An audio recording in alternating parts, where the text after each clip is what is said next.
Alright, today we're going to be looking at the American Revolution, and this will take part in three separate parts. This will be separated into why did the Americans separate from Great Britain. The second part will be how did the United States win the war. And then the third part was what was the overall effect of all these factors. So for the first part, why did the Americans separate from Great Britain? With that, you have to go back quite a bit. For example, in 1650, the British instituted the Navigation Law, which meant that commerce from the colonies had to be on British ships. What this meant, essentially, was that the Americans could not trade with anybody else. Keep in mind that the English are establishing these colonies to make a profit. English subjects are going over to these colonies. It's not just the American colonies in North America, although that's their primary venture, at least at this part in history. But nevertheless, English subjects are going over there for economic gain, also to get away from some of the religious toleration going on in Europe at this time. So there's a lot of religious wars. They wanted to get away from that, essentially opportunity and wealth. But the English are going to allow them to do this if they can gain a profit off these colonies. That's the point of colonies, at least European colonies. So if they restrict trade to only Great Britain first, then they get all the profits, they get all of the resources, and then they can sell them on the open market to Europe. And this is the entire point. This was made back all the way in 1650. So several of the English subjects in North America eventually aren't going to care for this. And this is going to be explained a bit, in part because the main economic venture in North America is agricultural. Eventually they're going to get cash crops like cotton as well as tobacco, but for the most part there isn't a whole lot of profit in it. And due to the agricultural techniques of the time, they were wearing away a lot of the land used for tobacco, for example. Also cotton, but more so tobacco. And so that required them to continually expand and need more land. But the English didn't want them to expand because then they could potentially get involved in a series of wars with the Native Americans, and that's going to happen. So there's a lot of competing sides here. You have the English government who wants wealth, profit, and then you have the colonists, the English colonists, who want profit as well, but they're being restricted because they don't have the land, and tobacco isn't profitable until you get mass quantities of it. So much of the English colonists are going to be relatively poor. That's going to convince them to take extreme actions. So we're not quite yet to the separation, but that's certainly an underlying factor. What's also going to happen is the 7 Years' War. The 7 Years' War is also called the French and Indian War. This was a war between the French and the English, as well as Native Americans on both sides. The English are going to recruit colonists to field the armies and fight the French and the Indians, and they're going to hire Indians as well.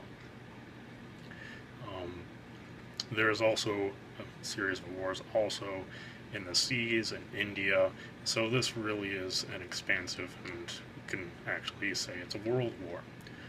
But much of the fighting is going to happen in the North American region of where the American colonies are. Now, in the end of the 7 Years' War, it's going to cost 140 million pounds. Now, as far as the English are concerned, the American colonists are going to be the ones who actually benefit the most from this war, rather than the English subjects. The English do kick the French out of India, as well as North America.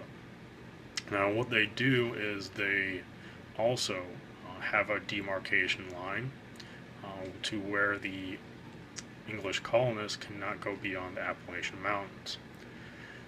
The reason for that is because they didn't want to have a war with the Native Americans. If the English colonists were to expand further than the Appalachian Mountains, then there would be another conflict, there would be another war, and the English really weren't ready for another war at that time. They wanted maybe another decade or more for another war to actually ensue. So that's the reasoning behind that. But of course, the English colonists have a different opinion. Additionally, the English want some of this money to be recouped. So they start applying a bunch of acts, basically taxes.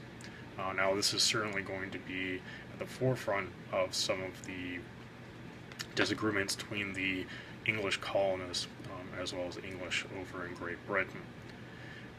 The English want basically the colonists in North America to pay for the war, but also to pay for security against potential Native Americans. The taxes are a way to actually get that, and so that's the disagreement there, which of course, when the American Revolution actually starts, that's certainly going to be at the forefront of many people's minds. Now, in 1764, the English are going to enact the Sugar Act. This is going to increase the price of foreign sugar.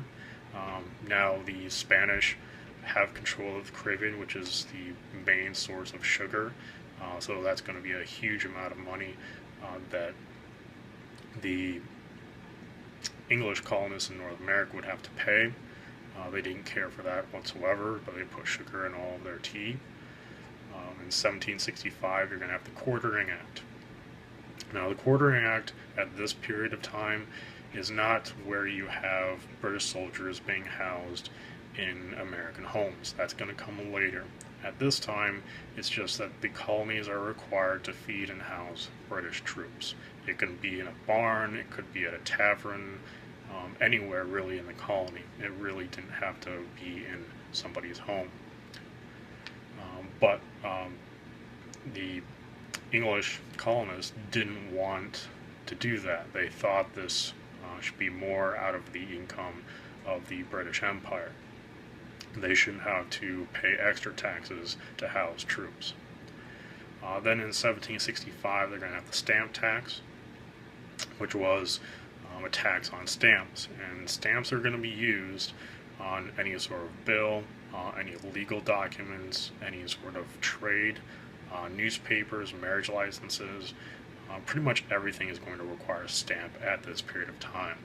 So an increased stamp tax is just going to make it cost even more, and that was rather disconcerting.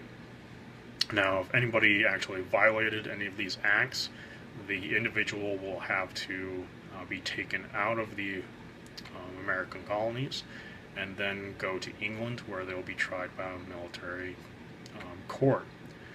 The problem with a military court is you are not going to be judged by your peers. You don't have a jury, so in fact you're not going to have any of your basic rights. This was taking it a little extreme. For example, today you don't want to be tried by a military court in the same fashion, but military courts today are generally, if you're treasonous or you're some sort of terrorism charge. Back at this period of time, if you're not paying your taxes, you could be tried by a military court. A little bit extreme. So this certainly unsettled a lot of people there too. And when the military troops started being positioned in the North American colonies, this made a lot of Americans very nervous as they saw the military presence unnecessary. And so that rose tensions between the colonists and certainly the English Empire. One of the more famous attributes of is taxation without representation. This was a war cry prior to the Revolutionary War as well as during the Revolutionary War. Basically, all these taxes were being employed, and they thought that they should have some sort of representation or say in English Parliament. The English are going to disagree.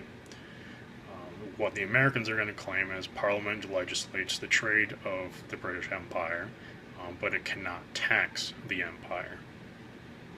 The British Parliament, on the other hand, of course, believes that Parliament represents all people within the British Empire, and they can legislate trade as well as tax everybody.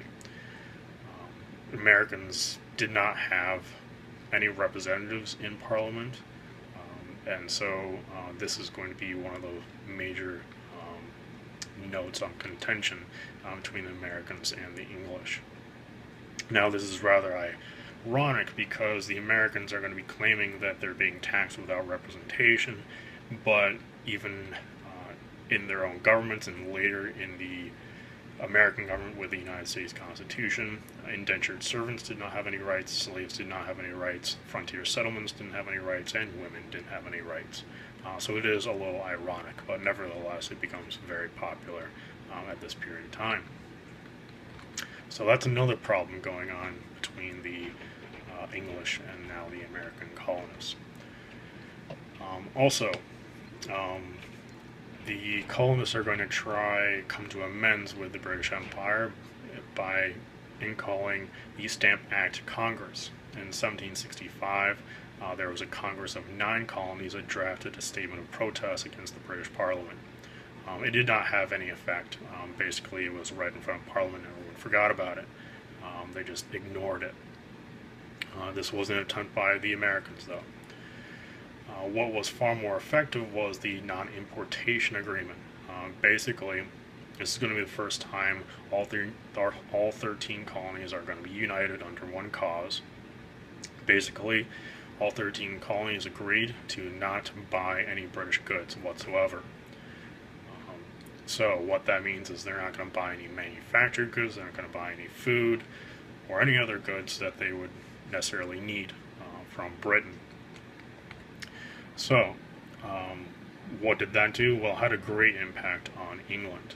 About a quarter of the British exports and about half of the British shipping was devoted to North America. So when they weren't buying any goods, they were losing a lot of money. A lot of businesses went out of business. A lot of problems with shipping and profits occurred, and the English Empire lost quite a bit of profits for the colony. And certainly when you have the colony's main purpose being for trade, that completely disregarded the benefit of having colonies. An economic recession did occur, and in 1766, just about a year later, the Stamp Act was going to be repealed. So this was very effective, and this was a victory. With the repeal of the Stamp Act, it was viewed that the British Empire and the American colonies could get along. They can come back to the table and be able to negotiate any sort of issues. However, a year later, in 1767, you're going to have the Townshend Act.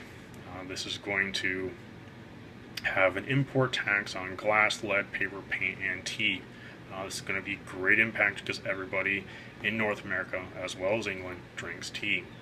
That's going to be the main point that they don't care about. So it's going to cost even more to drink this tea. The revenues from this are going to pay the royal governors and the judges in America, basically English subjects, ruling over some of these areas. What was the result of this was an increased smuggling in the Massachusetts Bay. Now, why this is important is this is the center of Boston. Since there's a massive influx of smuggling in this area, the British are going to deploy 2 regiments of troops to Boston to curb smuggling and any top rebellion. The center of the revolutionary members is also in Boston. This is going to be when they actually start to require American colonists to house these individuals in their homes. So that's when you get that sort of contention between the colonists and the English Empire. What happened shortly after this is going to be on March 5th, 1770, you have the Boston Massacre. The Boston Massacre is going to be a great propaganda tool for the American colonists. Only about 8 people did die, so it wasn't necessarily a massacre. But Basically, it was uh, it was at night. There was supposedly a fire, but also people were taunting the British troops. They were throwing clubs, they were throwing ice and snowballs at the British troops, and eventually it just escalated to when the British troops opened fire, potentially accidentally. There are many accounts of this particular incident, but nevertheless, 8 people are going to die, unfortunately. They do go to trial in America. They are going to be defended by John Adams, which is kind of ironic since he's going to become the second president of the United States. And they're going to get off. And after their stint there, they are going to leave, at least those particular soldiers. But this really doesn't help the situation between the English and the Americans. Alright, so in the end, all of these acts, what do they produce? Well, it produces about 295 pounds per year. That's what all these taxes actually are put forth. The British military, for example, those 2 regiments, as well as the other regiments to defend the American colonists against potentially Native Americans, that's going to cost 170,000 pounds a year. Don't really think really need to elaborate on this, but essentially the taxes are not going to pay for these troops. They are not going to get a profit, and essentially all these taxes and acts did was essentially annoy or piss off both sides. But if you look at this entire scenario, you have taxes being enacted, you have taxes on paper, stamps, tea. They don't much care for it. You have also eventually British troops being housed in American homes, all to potentially pay off the war debt. And really all it did was annoy the Americans. Americans wanted greater profits, they wanted a better life. They saw the British government as restricting their ability to get profits, and they saw that the British government was not going to represent them, and they also weren't going to get representation. That was certainly proved after the Non-Importation Act, and certainly the many different letters going back and forth. They just weren't going to get those sort of acts. And so they basically saw as a point of no return. And certainly with the increased presence of British troops in North America, rooting out smugglers, coming into homes, searching for any sort of contraband, and this is going to include also the escalation with Concord and Lexington. Eventually they are looking for arms that could be used against the British, and so confiscating that is going to open hostilities to open warfare, and so that's going to be the last straw. Basically, it didn't seem like there was going to be any sort of compromise between the 2 sides. Eventually, King George III is going to declare the American colonists as rebels and one of the top threats to the British Empire. And so, with that, this is going to be when Thomas Jefferson, as well as many others, start to formulate the government, and then the Declaration of Independence, and eventually the fight and the Revolutionary War. So, if you want to narrow it down, no compromise, no representation, lack of trade and choice in what the Americans could do, and it just seemed like the British Empire was going to continue to constrict and restrict what the Americans could do. And so eventually they got tired of it and decided to separate themselves. And all the processes and thinkers of the Enlightenment movement in France, for example, with the social contract, separation of states, representation, all of this, they're going to pull all of these ideas and they're going to claim they have the right to separate, and that's exactly what happens.